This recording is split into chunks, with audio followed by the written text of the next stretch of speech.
Thank you, Francis. Yep. Thanks everyone for coming out.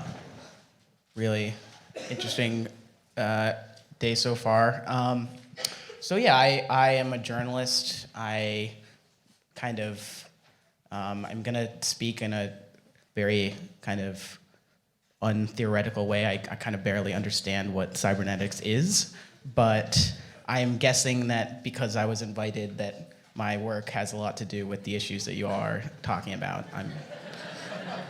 I'm cybernetics embodied, I guess. I'm going to talk about troll farms, which is something that I have done some work on and that is in the news recently. In 2013, I read this article on BuzzFeed, 2014, about a leak. Oh, yeah. A leak of emails from this organization called the Internet Research Agency in St. Petersburg, Russia. And what the emails revealed was that there was this operation going on of a few hundred people where they were being paid to leave comments on social media and news websites, both in Russia and the US, kind of pushing a pro-Kremlin, pro-Putin line. And they would assume these identities as, Americans or normal Russians, and to try to create this, astroturf effect of a swell of support for the Kremlin. And I thought this was really interesting. I had written a lot about, like Francis said, kind of various unusual social movements and groups and that are using the internet, WikiLeaks, Anonymous, hackers, trolls, and what I realize now, I think the common theme was I was looking at kind of this idea of the internet as kind of a liberating force, as a disruptive force that will kind of bring about a more democratic society. And looking at all of these people who were kind of at the forefront of trying to make that happen, I feel like I came to the conclusion that it was much more complicated than that, that it often kind of retrenched a lot of the old structures as much as it brought in new things. I have also been reading a lot of the writing of Yevgeny Morozov, who kind of has this idea that the internet is as useful to authoritarian regimes as kind of democratic reformers. And I had never really seen anything as directly illustrative of that as what was going on here, where literally, somebody allied to the Kremlin had hired a bunch of people this is one of the rooms in there, to kind of pretend to be, a kind of democratic groundswell in the name of an authoritarian government. This is the guy who founded the Internet Research Agency, Yevgeny Prigozhin, who is a kind of caterer and an oligarch who's friends with Putin. So I thought that this would be an interesting thing to look into. How is it working? How effective is it? And I started creating a list of the accounts based on the leaked emails that had a couple of accounts in there, and I was able to create this network of trolls from the Internet Research Agency. These are just a few from my list. And I followed them for a few months to see what they were doing. This is just one of the campaigns that I tracked, was this fake disaster in St. Mary Parish, Louisiana, where they created these fake photos. This was, this is one of the trolls. They would spam all of these politicians and media people under these fake names to try to get them to cover it. There was a fake CNN page they mocked up. It was actually really elaborate. They even made a video this was on YouTube. The sound's not plugged in, but there's some sound. There was this other one where ISIS supposedly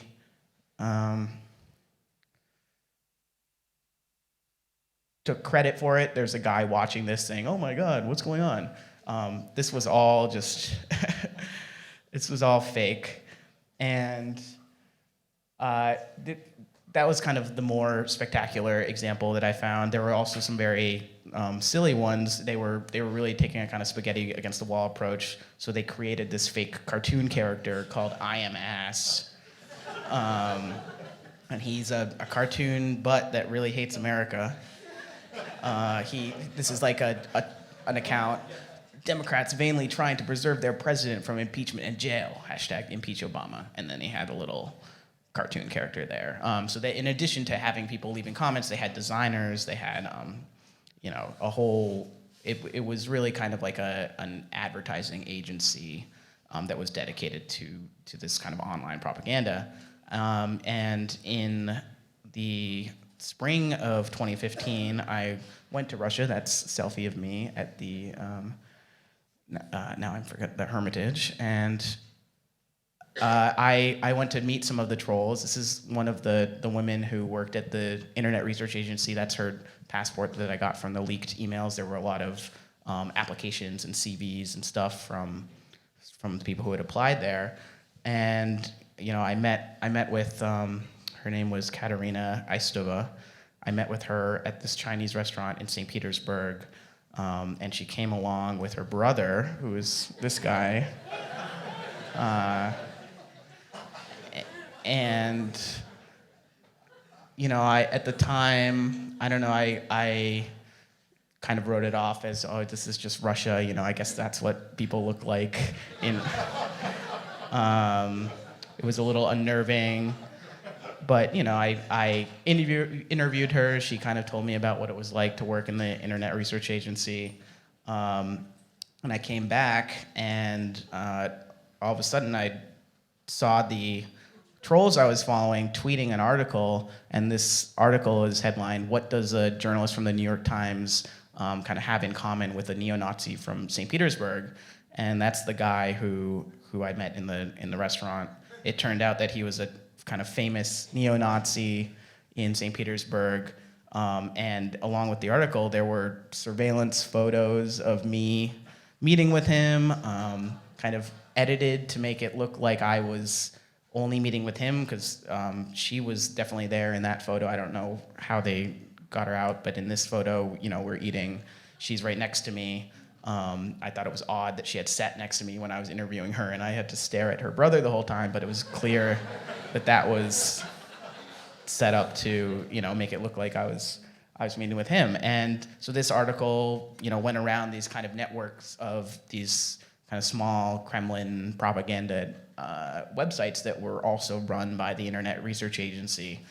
They had a whole little media empire, and this one basically says I was working for the NSA to foment a kind of anti-Russian sentiment among neo-Nazis, just in the way that, according to the Kremlin, they did in Ukraine with the Euromaidan. And so that was just a kind of very visceral illustration of the way that the Internet Research Agency was able to use this information to kind of create this very strange portrait of reality. I published the article in the New York Times Magazine. For me, it was like more, I guess it was more about just the strangeness of what had happened, and kind of the way that the internet made these connections possible, and also kind of the way that when you try to track something from the surface of the phenomenon that you see online, how it can get very twisted and kind of feedback on itself in an interesting way. But that was before the election, and before the Russia story became kind of the political story of the year, and when the DNC hack and the Internet Research Agency suddenly became part of this whole narrative, because at one point they stopped tweeting about kind of general politics, and they started pushing Trump, and they were very, all these accounts were very pro-Trump, and so the Internet Research Agency became kind of one of the key arguments that has been used to kind of explain Russian interference in the election. And I have been watching this kind of very, I guess, unnerved, but also, we had this thing where the Internet Research Agency was revealed to have bought a bunch of ads on Facebook, and were also spreading all these posts, and so the companies were dragged in front of the Senate Intelligence Committee, and I've been kind of conflicted about everything that's been going on, because even though my article has been cited, in the Director of National Intelligence report on hacking, has been used as kind of proof about the sophistication and the scope of this operation, I feel like one of my big regrets was that I didn't emphasize just kind of how incompetent and inefficient it was. So these are just some of the fake Americans that they were putting out there, and if you just read this, it's like American president is a face of the great country. It represents the interests, culture, and American nation. Too bad Obama is not the right one. I just cannot wait for the next elections. And yeah, I mean, I guess to me it's not that surprising. They were, these 200 or so people in an office building in St. Petersburg who had been recruited off of essentially Craigslist. They had these political education classes taught by somebody who basically had spent a semester abroad in New York City, and she was kind of the expert on the United States and would tell them all about how horrible it was and the kinds of, I think one of the people I interviewed talked about how she said, oh, you can't even walk down the street in New York without getting mugged, so yeah, I just came across, I came away from it as seeing it as just a very kind of ham-fisted thing, and that kind of represented a fundamental just like misunderstanding about democracy in the United States compared to Russia, where I think this kind of trolling is very effective because it's something that is kind of deployed at every level of government. Every region and city will, from what I understand, employ a kind of troll farm to get its word out, almost as if it was just a communications firm, and but when it's sent abroad like this, it just doesn't really work. So I was initially, the title of my talk is "Troll Farms for Good." I was thinking, if troll farms are really so powerful, and they're being used to undermine democracy, how could we use it to bolster democracy? Could we promote something good? Could we promote universal health care or something, hire a bunch of people? But I just thought that was kind of dumb, because I think the ultimate point that I want to drive home is just kind of how overblown the Russian online propaganda story is, and for a long time it was just kind of my gut feeling and kind of my own experience with it. But then there was this one case that I think really illustrated the extent to which this effort translates to real life. The Internet Research Agency at one point organized a whole bunch of pro-Trump rallies in Florida, and this was reported by the Daily Beast. So they had 17 different flash mobs around the state, and remarkably, some people showed up. But as you can see, this was not a huge outpouring. These are a couple of the rallies that they had spent so much time organizing.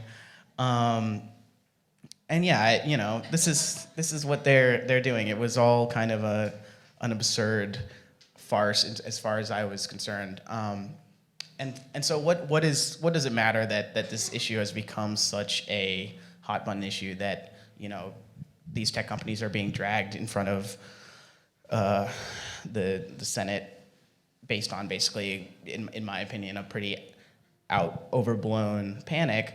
And I think the concern that I have is that the election really did drive home for a lot of people the idea that I think a lot of people in this room probably have already thought, that it's not good that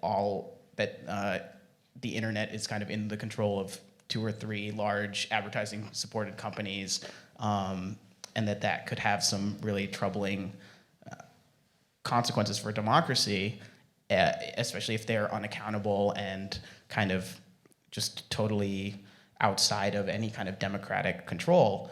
So now what we're having is a kind of debate and a struggle over who gets to kind of set the terms, who are going to be the authorities now that people realize that Facebook, Google, Twitter are not these neutral platforms, but there's a politics embedded in it. And from what I can tell, the narrative of Russian propaganda being this kind of, I don't know, almost like pathogen or like toxin that's flowing through these networks and needs to be stopped by any means necessary, a kind of crisis narrative that really is about stopping the flow of this harmful information, has empowered I think 3 groups to really make the loudest case for why they should be the ones who are going to fix the problem. And the most obvious is kind of the national security establishment. The fact that these hearings have been under the auspices of the Intelligence Committee,